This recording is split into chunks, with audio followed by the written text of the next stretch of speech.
Hello, मेरा नाम राकेश कुमार सिंह है। आपका स्वागत है सीसीबी में, कंबाइंड काउंसलिंग बोर्ड में। आज हम लोग बात करने वाले हैं फ्रीक्वेंटली आस्क्ड क्वेश्चंस। आपके मन में आने वाले बहुत जो सामान्य प्रश्न हैं जिसका जवाब हम लोग अभी जानेंगे।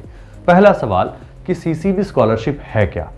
सीसीबी स्कॉलरशिप एक स्कॉलरशिप की योजना है जिसके अंतर्गत बिना कोई जाति, बिना कोई धर्म या बिना कोई संप्रदाय का भेदभाव किए बिना आपके हायर एजुकेशन के लिए आपको स्कॉलरशिप दी जाती है। इस स्कॉलरशिप के तहत आपको बहुत सारे यूनिवर्सिटीज़ का ऑप्शन मिलता है, बहुत सारे कॉलेजेस का ऑप्शन मिलता है। लगभग 85 से भी अधिक डिफरेंट कोर्सेज को आप इस स्कॉलरशिप के अंदर पा सकते हैं, जिसके लिए आपको हमारे वेबसाइट पर जाना है और वेबसाइट पर जाकर पूरी डिटेल्स लेनी है। आपको जो भी कोर्स अपने हायर एजुकेशन में करना है उसे आप सेलेक्ट करें, हमारा फॉर्म भरें। फॉर्म भरने के बाद आपकी काउंसलिंग होगी और इस काउंसलिंग के बाद आपको आपके पसंद का कोर्स और कॉलेज प्रोवाइड करा दिया जाएगा। तो ये एक कंबाइंड तरीके का एक प्रोसेस है जिसके अंदर आपको छात्रवृत्ति मिलती है, एक स्कॉलरशिप मिलती है। दूसरा सवाल है सीसीबी स्कॉलरशिप को कैसे अप्लाई किया जाए। सीसीबी स्कॉलरशिप को अप्लाई करने के लिए आपको हमारे वेबसाइट पर जाना है। वेबसाइट पर जाने के बाद आपको अपना स्टेट सेलेक्ट करना है और जैसे ही आपने अपना स्टेट सेलेक्ट कर लिया, इसके आगे के प्रोसेस आपके सामने होंगे जहां पर आपको डिफरेंट कोर्सेज का ऑप्शन मिलेगा और उस कोर्सेज को सेलेक्ट कर लें, अपना पूरा डिटेल्स इंफॉर्मेशन उसमें भरें जो भी रिक्वायर्ड होगा और इसके बाद आपको एक रिसिप्ट वहां से डाउनलोड कर लेनी है और वो रिसिप्ट जो आपको डाउनलोड करके मिलेगा आप उसका प्रिंट आउट भी कर सकते हैं और वो रिसिप्ट आपके फर्दर प्रोसेस में काम आएगा, जैसे कि काउंसलिंग प्रोसेस में। और काउंसलिंग प्रोसेस के बाद आपकी सीट अलॉटमेंट होती है और फाइनली आप अपने कॉलेज तक पहुंच जाते हैं। अगला सवाल है सीसीबी स्कॉलरशिप योजना में अप्लाई करने के लिए क्या क्वालिफिकेशन की आवश्यकता है।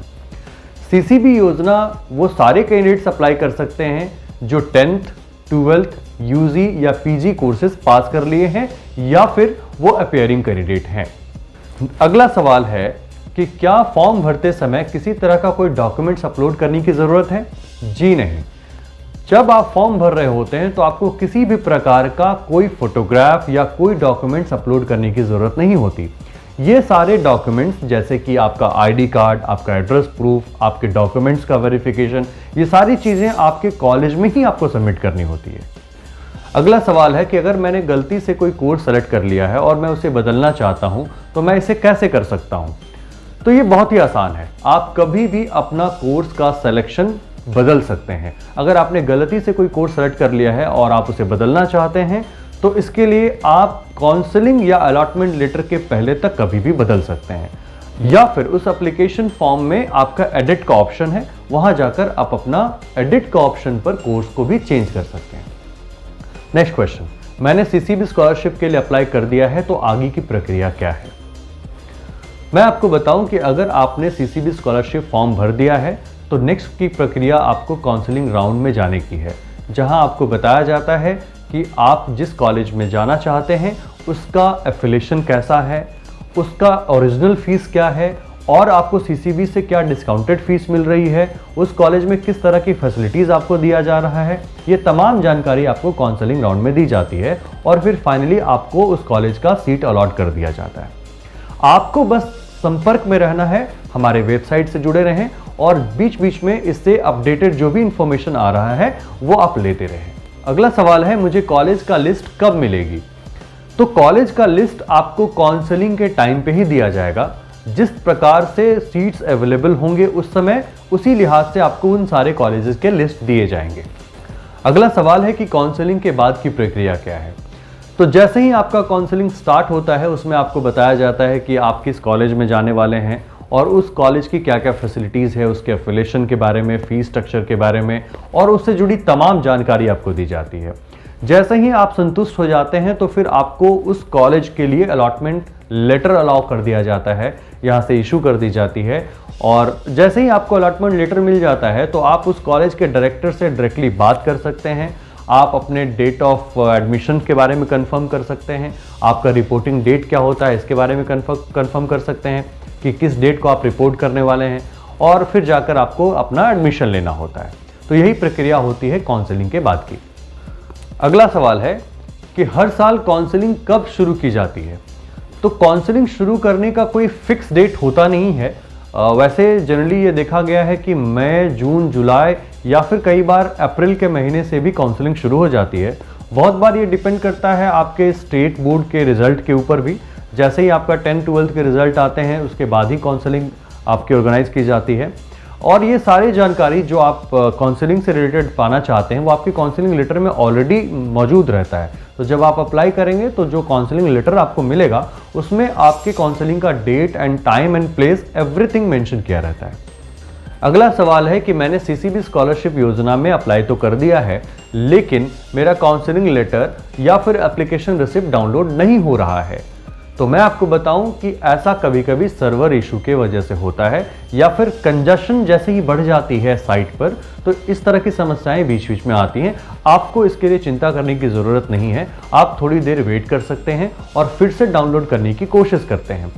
अगर आप ऐसा नहीं कर पाते तो आप अपना नंबर और अपना डेट ऑफ बर्थ डालकर बाद में भी अपना काउंसलिंग लेटर आप डाउनलोड कर सकते हैं या उसे आप अपने फ़ोन में सेव भी रख सकते हैं। अगला सवाल है कि क्या इन सारी सुविधाओं के लिए सीसीबी किसी प्रकार का चार्ज करती है?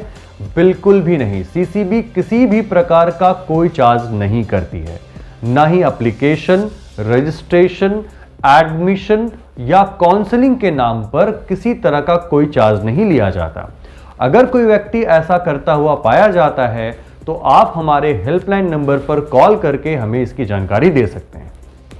अगला सवाल है कि क्या सीसीबी स्कॉलरशिप स्कीम के अंतर्गत किसी कॉलेज में एडमिशन लेने के लिए अलॉटमेंट लेटर का होना ज़रूरी है? जी हाँ, अलॉटमेंट लेटर का होना बेहद ज़रूरी है। अगर आपके पास सीसीबी का अलॉटमेंट लेटर है, इसका मतलब है कि आप उस स्कॉलरशिप का लाभ उठा सकते हैं। अगर आपके पास ये लेटर नहीं है तो आप एक फ्रेश एडमिशन की तरह ही ट्रीट किए जाएंगे और इस कंडीशन में कॉलेज आपसे पूरी फीस चार्ज कर लेती है और सीसीबी आपको इसमें किसी तरह का कोई मदद नहीं कर पाती है। तो आप याद रखें कि जब भी आप एडमिशन के लिए जा रहे हों तो सीसीबी का अलॉटमेंट लेटर लेकर ही जाएं। अगला सवाल है कि क्या अलॉटमेंट लेटर मिलने के बाद क्या कोई कैंडिडेट अपना कॉलेज बदल सकता है? जी हाँ, जो लिस्ट अवेलेबल है उस लिस्ट में वो कोई भी कॉलेज को चेंज कर सकते हैं अगर उस कॉलेज में सीट अवेलेबल है तो। लेकिन अगर आपने किसी तरह का फी उस कॉलेज में जमा कर दिया है तो उसकी जिम्मेवारी उस कॉलेज की होती है, वो आपको वापस करेंगे। इसमें सीसीबी का कोई लेना देना नहीं होता। अगला सवाल है कि अगर आपने सीसीबी स्कॉलरशिप के लिए अप्लाई किया है तो क्या आप स्टेट गवर्नमेंट द्वारा मिलने वाली स्कॉलरशिप का लाभ उठा सकते हैं या फिर भारत सरकार द्वारा मिलने वाली स्कॉलरशिप का लाभ उठा सकते हैं या नहीं? जी हाँ, आप बिल्कुल भी ऐसा कर सकते हैं। अगर आपने सीसीबी स्कॉलरशिप का लाभ उठाया है या इस प्रक्रिया में गए हैं तो साथ ही साथ आप स्टेट गवर्नमेंट द्वारा मिलने वाली स्कॉलरशिप का भी लाभ उठा सकते हैं या भारत सरकार द्वारा मिलने वाली स्कॉलरशिप का भी लाभ उठाया जा सकता है। मैं आपको बता दूं कि सीसीबी का ना ही स्टेट गवर्नमेंट से और ना ही सेंट्रल गवर्नमेंट के किसी भी वेलफेयर डिपार्टमेंट या स्कॉलरशिप डिपार्टमेंट से कोई लेना देना है। अगर आपको सीसीबी का स्कॉलरशिप मिलता है, साथ ही आप स्टेट या नेशनल स्कॉलरशिप ले पाते हैं, तो आपको दोनों का ही बेनिफिट मिल जाएगा। अगला सवाल है कि अगर मैंने सीसीबी में स्कॉलरशिप के लिए अप्लाई किया है तो क्या मैं national scholarship portal government of India पर भी अप्लाई कर सकता हूं? जी हाँ, बिल्कुल भी कर सकते हैं। जैसा अभी मैंने आपको बताया कि आप किसी भी स्कॉलरशिप का लाभ ले सकते हैं, चाहे वो स्टेट हो या सेंट्रल गवर्नमेंट का हो। सीसीबी से जो आपको स्कॉलरशिप मिलती है उसका कोई लेना देना आपके स्टेट या सेंट्रल गवर्नमेंट से नहीं होता, तो आप दोनों का ही बेनिफिट उठा सकते हैं। इससे आपको पढ़ाई में ज्यादा मदद भी मिलती है। अगला सवाल है कि अगर मैंने सीसीबी स्कीम के थ्रू एडमिशन लिया है तो क्या मैं बैंक लोन ले सकता हूं? बिल्कुल हाँ, आप किसी भी नेशनलाइज बैंक से लोन ले सकते हैं। इस प्रक्रिया में आपका कॉलेज आपकी मदद करती है। जो भी रिक्वायर्ड डॉक्यूमेंट्स की जरूरत पड़ती है कॉलेज वो सारी डॉक्यूमेंट्स बैंक को प्रोवाइड करती है। हाँ, लोन मिलना या नहीं मिलना ये आपके सिविल और लोकल रेपुटेशन का मामला जरूर है। अगला सवाल है कि अगर कोई कॉलेज सीसीबी के द्वारा दिया गया अलॉटमेंट लेटर को मानने से ही इनकार कर दे तो यह तो असंभव है। सीसीबी के साथ जितने भी कॉलेज जुड़े हैं उनका उनके साथ एक रिटन एग्रीमेंट है जिसके तहत वो आपको स्कॉलरशिप देने के लिए बाध्य भी हैं। तो ऐसा बिल्कुल भी नहीं हो सकता। हाँ, अगर ऐसा कहीं होता है तो इसकी जानकारी आप सीसीबी को तुरंत दें। हेलो फ्रेंड्स, हमारे इस चैनल को अभी सब्सक्राइब कर लें और बेल आइकन को दबा दें ताकि आपको करियर और स्कॉलरशिप से रिलेटेड वीडियोस मिलती रहे।